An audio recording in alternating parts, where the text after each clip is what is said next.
আসসালামু আলাইকুম, আশা করি ভালো আছেন। দেখুন, এইখানে আমাদের কিছু কিছু ডিভিআরের মাঝে মাঝে ল্যাঙ্গুয়েজ চেঞ্জ হয়ে যায়, ভাষা পরিবর্তন হয়ে যায়। আপনার স্প্যানিশ, ফ্রান্স অথবা রাশিয়ান ভাষাতে কনভার্ট হয়ে যায় বা চাইনিজ ভাষাও হয়ে যায়। যাদের এই প্রবলেমটা হয় তারা আসলে কিভাবে সলভ করবেন, এটার জন্য আপনারা প্রথমে মেনুতে যাবেন।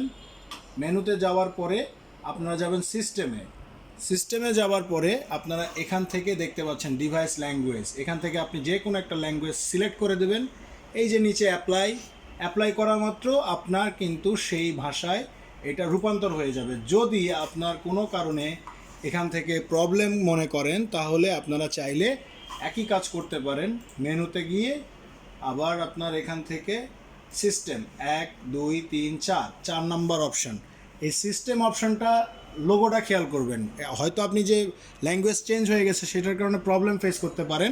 সেক্ষেত্রে এই লোগোটা ফলো করবেন। এই লোগোর পরে বেসিক এবং এই লেখাগুলি ফলো করবেন। ডিভাইস আইডি, এখানে যে মডেলটা আছে মডেলের নামটা তো আপনাকে চাইনিজ দেখাবে না, তাই না?